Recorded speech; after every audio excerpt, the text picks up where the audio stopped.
Hello everyone. आप सभी का स्वागत है मेरे चैनल संचार मीडिया स्टडीज़ हब में। उम्मीद करती हूँ कि आप सभी लोग अच्छे होंगे। पिछली वीडियो में हमने पढ़ा था वेस्टर्नाइजेशन, मॉडर्नाइजेशन एंड संस्कृताइजेशन के बारे में। इस वीडियो में हम नेक्स्ट टॉपिक के बारे में बात करेंगे। तो देखते हैं इस वीडियो का नया टॉपिक क्या है। तो हमारी आज की वीडियो का टॉपिक है सोशल स्ट्रैटिफिकेशन। अभी तक हमने सोसाइटी और उसकी हिस्ट्री और उसके चेंजेस के बारे में पढ़ा। अभी हम ये पढ़ेंगे कि सोसाइटी में जो ग्रुप्स हैं वो कैसे कैसे बने हुए हैं, कैसे कैसे बटे हुए हैं। तो सबसे पहला है कास्ट। कास्ट के बारे में तो हम सभी ने सुना है, तो अब हम उसके बारे में थोड़ा सा पढ़ लेते हैं। Caste derives from a Portuguese words casta, meaning species, race और kind। तो कास्ट जो है वो एक पोर्चुगीज वर्ड से आया है जिसका जो क्या है वर्ड कास्टा, और इसका मतलब है स्पीशीज, रेस या फिर काइंड। अब स्पीशीज, रेस या काइंड का मतलब क्या होता है? जो मतलब जैसे एक ही स्पीशीज के हैं या फिर एक ही रेस से बिलोंग करते हैं या सिमिलर काइंड के हैं। तो वैसे ही कास्ट में वही लोग आते हैं जो एक ही पर्टिकुलर जाति के होंगे, एक ही कास्ट के होंगे, वो सब एक ही कास्ट में आएंगे। Among Indian terms sometimes translated as caste as वर्ण, जाति, बिरादरी एंड समाज। तो एक बिरादरी में जितने भी लोग होंगे वो एक ही जैसे होंगे, वो कोई बाहर वाला नहीं होगा। ठीक है, एक वर्ण, एक जाति, एक समाज में सब लोग एक जैसे होंगे, कोई भी अलग किस्म का आदमी नहीं होगा। That is similarity in them. उनमें क्या सिमिलैरिटी होती है? डाइट की, ड्रेस की, रूल्स ऑफ मैरिज, ऑक्यूपेशन। ये कुछ चीज़ें हैं जो कि ये कुछ ऐसे स्टैंडर्ड्स हैं जो कि हर एक कास्ट में मेंटेन किए जाते हैं। डाइट, ड्रेस, ऑक्यूपेशन वगैरह, यही सब में सिमिलैरिटी भी लाते हैं। ठीक है, और ये बिहेवियर इम्पॉर्टेंट होते हैं उस पर्टिकुलर कास्ट और उस पर्टिकुलर कास्ट के लोगों के लिए फॉलो करने के लिए। ठीक है, तो ये जो कास्ट वर्ड है वो बहुत बहुत सदियों पुराना है, लेकिन आज के टाइम पे लोग इसको क्या करते हैं, इसका खंडन करते हैं कि नहीं, हम कास्ट के बेसिस पे बिल्कुल जज नहीं करेंगे। लेकिन पुराने ज़माने में कास्ट हुआ करती थी। ठीक है, अगर आपने पढ़ा होगा तो अर्ली वैदिक एंड लेटर वैदिक एज में कास्ट के बारे में आता है कि जो अर्ली वैदिक एरा है उसमें caste on the basis of their occupation decide की जाती थी कि अगर ब्राह्मण का बेटा लड़ाई लड़ने जा रहा है तो बेटा क्षत्रिय होगा, चाहे उसका पिता ब्राह्मण ही क्यों ना हो। लेकिन आगे चल के लेटर वैदिक एज में बर्थ डिसाइड करने लगी कि आप किस कास्ट से। अगर ब्राह्मण का बेटा लड़ाई लड़ने जा भी रहा है लेटर वैदिक एज में, तो भी वो ब्राह्मण ही कहलाएगा, क्षत्रिय नहीं कहलाएगा। क्यों? क्योंकि वो एक ब्राह्मण का बेटा है। ओके, दिस इज सो ये जो चीज़ें हैं, कुछ चीज़ें जैसे कि जो एक जाति के लोग हैं वो एक पर्टिकुलर लैंग्वेज में बात करते हैं। लैंग्वेज में ना ही सही, लेकिन उनके कुछ ड्रेसेस होती हैं, कुछ ऐसे ऐसे रूल्स होते हैं जो सिर्फ उन्हीं पर्टिकुलर कास्ट के लोग क्या करते हैं, फॉलो करते हैं। ठीक है, और अगर किसी ने अपनी विदिन कास्ट में उनके कुछ रूल्स को नहीं सही से फॉलो किया तो वो लोग उनको फाइन्स लगा सकते हैं, या फिर उनको कुछ टाइम के लिए या फिर हमेशा के लिए अपनी बिरादरी से बाहर कर सकते हैं कि जाओ, तुम अब से हमारी बिरादरी से रिलेटेड नहीं हो, अब हमने तुम्हें छोड़ दिया है। आज के ज़माने में ये लीगली और सोशली दोनों टाइप से ही अनएक्सेप्टेबल है। ठीक है, लेकिन ट्रेडिशनली अगर हम कास्ट की बात करें तो ये इस आइडिया पे बेस्ड थी कि प्योरिटी, कौन कौन कास्ट सबसे ज़्यादा प्योर है। ठीक है, जो अपर कास्ट और हायर कास्ट होती थी वो उनको बहुत ज़्यादा सम्मान मान मिलता था, और जो लोअर कास्ट थी उनको बहुत ज़्यादा एक्सप्लॉयटेशन सहना पड़ता था।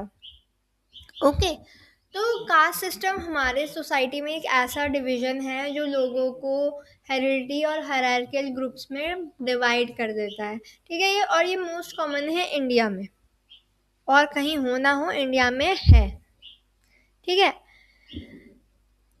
बाहर के ऐसा नहीं है कि वहाँ डिवीज़न नहीं होगा, सोसाइटी वहाँ भी डिवाइडेड है, लेकिन हमारे यहाँ on the basis of caste है, वहाँ on the basis of mostly on the basis of class होती है। ओके, तो कास्ट 4 प्रकार की होती है। कौन-कौन सी होती है? ब्राह्मण, क्षत्रिय, वैश्य और शूद्र। तो ब्राह्मण कौन होते हैं? पंडित लोग, प्रीस्ट, या फिर जो बहुत पढ़े लिखे होते थे, स्कॉलर्स, टीचर्स, ये सब जो थे वो ब्राह्मण कैटेगरी में आते थे। जो भी कुछ भी ऐसा काम करते थे जो वेदों से रिलेटेड हो, रिलीजन से रिलेटेड हो, तो दे वर ब्राह्मण्स। ओके, वेदों को पढ़ाते थे जो, है ना, जो रिलीजियस सेरेमनीज करवाते थे, ठीक है, वो कौन थे? ब्राह्मण थे। क्षत्रिय वो थे जो कि पूरी स्टेट का एडमिनिस्ट्रेशन देखते थे, जैसे आज के टाइम पे पुलिस हो गया, है ना, और जो रूल कर रहे हैं, रूलर कौन है? जो नेता लोग हैं। पुराने समय में राजा महाराजा जो थे वो क्षत्रिय की कैटेगरी में आते थे, जो लड़ाई लड़ने जाते थे, जो सबकी रक्षा करते थे, ठीक है? जो सिपाही हो गए, है ना, जो एडमिनिस्ट्रेशन चलाते थे कि भाई टैक्स इतना लेंगे, इतना अनाज यहाँ से आएगा, इतना अनाज वहाँ जाएगा, ऐसे करके, ठीक है? तो ये लोग क्या करते थे कि ये लोग ना ब्राह्मण्स को कंसल्ट करते थे कि बताइए, वो किसी भी एक पंडित कोई राजपुरोहित रख देते थे, एंड उनसे फिर जितने भी काम करते थे उनसे सलाह मांग के करते थे कि जी आज का दिन देखें सही है, आज के दिन में मैं अपने बेटे को युवराज घोषित कर दूं या ना कर दूं, ऐसे करके, है ना। तो वो लोग ब्राह्मण से क्या लेते थे? कंसल्टेशंस लेते रहते थे। थर्ड इज वैश्य। वैश्य जो बिजनेस करते थे, फार्मर्स, मर्चेंट, बिजनेस जो भी करते थे, जो खाना बेचते थे, कपड़ा बेचते थे, गेहूँ चावल बेचते थे, ठीक है? ये इन लोगों पे एक ही काम था, एंड दैट वाज बिजनेस। जैसे ब्राह्मण्स का क्या काम था कि वो शिक्षा देंगे, वो रिलीजियस सेरेमनी करेंगे। क्षत्रिय का क्या काम था? वो एडमिनिस्ट्रेशन देखेंगे, लोगों की रक्षा करेंगे जो उनके राज्य में। वैसे ही वैश्य जो थे वो वहाँ लोगों तक essential supplies of food and cloth पहुँचाने के लिए थे। ओके, और जो शूद्र, लास्टली आता है शूद्र। जो शूद्र थे वो लोग थे जो वर्कर थे, जो लेबर लोग थे, जो काम करते थे किसी के अंडर, जो सोसाइटी को क्या देते थे? सर्विस प्रोवाइड करते थे अपनी, ठीक है? तो यही एक कास्ट है जो ऊपर की 3 कास्ट पे क्या है? फाइनेंशियली डिपेंडेंट है। ये जो कास्ट है ये इन सभी 3 कास्ट पे क्या है?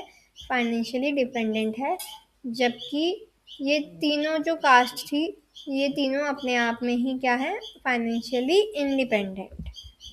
ओके, नेक्स्ट हमारे पास आता है क्लास। अभी हमने बात करी कास्ट की, कास्ट में आ जाता है रिलीजन, लेकिन क्लास में रिलीजन का कोई कॉन्सेप्ट नहीं होता। ये बहुत जगह देखा जाता है, क्लास जो है वो हर जगह देखी जाती है। Most common form of societal division है ये, ठीक है? सोशल स्ट्रैटिफिकेशन, जो कि बेस्ड होता है इकोनॉमिक पोजीशन पे कि कौन कितना अमीर है, ऑक्यूपेशन पे कोई कौन क्या करता है, टीचर है या लॉयर है या डॉक्टर है तो वो बढ़िया माने जाते हैं, इंजीनियर है ना, इनकम पे कौन कितना पैसा कमाता है। बेसिकली क्लास इनकम पे ही जज की जाती है, लेकिन ये फैक्टर्स इसके सपोर्टिंग, इनकम के ही सपोर्टिंग फैक्टर्स हैं। ओके, एजुकेशन, लाइफस्टाइल, कोई कैसे जीता है। देखो, एजुकेशन किसकी ज़्यादा बढ़िया होगी? जिसके पास पैसा होगा। लाइफस्टाइल किसकी अच्छी होगी? जिसके पास पैसा होगा। इकोनॉमिक पोजीशन किसकी बढ़िया होगी? जिसके पास पैसा होगा। ऑक्यूपेशन किसकी बढ़िया होगी? जिस पे ज़्यादा पैसा आ रहा होगा।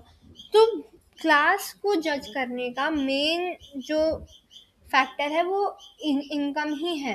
बाकी ये ऑक्यूपेशन, एजुकेशन, लाइफस्टाइल, ये जो है ये मोस्टली सपोर्टिंग फैक्टर्स हैं। मैं ऐसा नहीं कह रही हूँ कि सिर्फ पैसे से ही आप लगा सकते हो। अगर इंसान के पास अच्छी एजुकेशन है तो वो पैसा कमा सकता है। ओके, अगर वो पहला गरीब था, अब जैसे ये गरीबों के बच्चे हैं वो आईएएस आईपीएस बन जाते हैं, तो इस वो एजुकेशन से अपनी क्लास को उठाते हैं, ठीक है, ना कि इनकम से, है ना। उनके पापा या उनके पेरेंट्स के पास इतने पैसे तो थे नहीं कि वो उनको अच्छे से स्कूल में पढ़ाएं, है ना। कोचिंग में बड़ी मुश्किल से जाते हैं वो लोग, तो वो लोग वहाँ पे एक एग्जाम्पल आ जाता है कि एजुकेशन से हम अपनी जो है क्लास बढ़ा सकते हैं, हाई क्लास जा सकते हैं लो क्लास से, ठीक है। Unlike class unlike caste, class isn't heredity. मैंने बताया था ना कि लेटर वैदिक एज में कास्ट जो है वो हेरिडिटी हो गई थी, हेरिडिकल हो गई थी, कि जो भी ब्राह्मण का बच्चा है वही वो ब्राह्मण का बच्चा है। जो इसके पापा एक ब्राह्मण है वो ब्राह्मण ही कहलाएगा, चाहे वो काम क्षत्रिय करता है, शूद्र का करता है, वैश्य का करता है, ठीक है। तो क्लास में हेरिडिटी नहीं होती है, ठीक है। क्लास एक ओपन सिस्टम है जहाँ जो अच्छा एजुकेटेड पर्सन है, जिसकी लाइफस्टाइल बढ़िया, जिसकी इनकम अच्छी है, वो ऊपर रहेगा, ठीक है। इसमें भी 3 ग्रुप्स हैं, upper class, middle class and lower class. इन लोगों की वेल्थ, पावर और अपॉर्चुनिटीज़ के लिए जो एक्सेस है वो बहुत ही डिफरेंट लेवल्स का है, ठीक है। हर जितनी एक्सेसिबल चीज़ें अपर क्लास के लिए हैं उतनी मिडिल क्लास और लोअर क्लास के लिए नहीं है, ठीक है। पीपल कैन, जो लोग हैं वो एक क्लास से दूसरी क्लास में मूव कर सकते हैं एजुकेशन, इनकम और स्किल्स के थ्रू। मैंने कहा था ना कि एजुकेशन एक सपोर्टिंग फैक्टर भी है इनकम के लिए, लेकिन वो एक इंडिपेंडेंट फैक्टर भी है, ठीक है। अब देखिए, मोस्ट प्रोबेबली इनकम क्यों है, क्योंकि जिसकी इनकम बढ़िया है वो ही अपने फैमिली को अच्छे से एक बढ़िया लाइफस्टाइल प्रोवाइड कर सकता है। लेकिन अगर किसी के पास इनकम नहीं भी है और उसका बच्चा अच्छे से पढ़ लिख जाता है, वो और उसका बच्चा अच्छे से कमा रहा है, तो इट मीन्स वहाँ पे एजुकेशन का फैक्टर आ चल रहा है, ठीक है। मॉडर्न इंडिया में क्लास उतनी ही इम्पोर्टेंट है जितनी कास्ट है। अगर आप कास्ट में बढ़िया हैं लेकिन आपकी क्लास सही नहीं है तो आपके सोशल रिलेशंस अच्छे नहीं होंगे, क्योंकि आज क्लास उतनी ही इम्पोर्टेंट मैटर करती है जितना कास्ट, ठीक है। और आपकी क्लास ऊंची रहेगी तो लोग आपसे बात करेंगे, है ना। अब देखो, आजकल मेजरली लोग क्लास से ज़्यादा प्रभावित होते हैं बजाय कि कास्ट के, ठीक है। तो अगर आपके दोनों में से कोई एक भी गड़बड़ा गया है तो सोशल रिलेशंस आपके अच्छे नहीं होंगे, ठीक है। एक इंडिविजुअल को कैसी लाइफ में अपॉर्चुनिटीज़ मिलती हैं, कैसे उसके पास चांसेस आते हैं, चॉइसेस कैसी आती हैं, ये इसको डिसाइड करने में उसकी क्लास एक बहुत ही मेजर रोल प्ले करती है। भाई, जो अमीर बच्चा होगा वो बाहर पढ़ने जाएगा और जो नहीं होगा वो नहीं पढ़ेगा, वो यहीं रह जाएगा। तो अपॉर्चुनिटीज़ का डिफरेंस आ गया, एजुकेशन का डिफरेंस आ गया, लाइफ की चांसेस का डिफरेंस आ गया, है ना। ये जो गैप है ये आज भी हमारी इंडियन सोसाइटी में एग्जिस्ट करता है, ओके।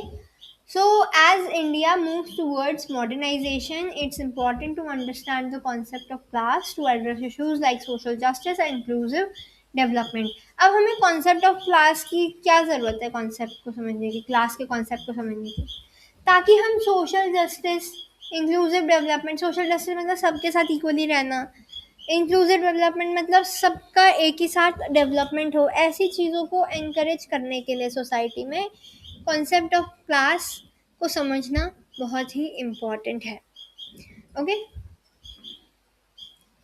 तो आज के लिए इतना ही। मुझे ध्यान से सुनने के लिए आप सबका बहुत बहुत धन्यवाद। आगे की वीडियो में हम मिलते रहेंगे और ऐसे ही कुछ टॉपिक्स में बात करते रहेंगे। तब तक के लिए बाय बाय।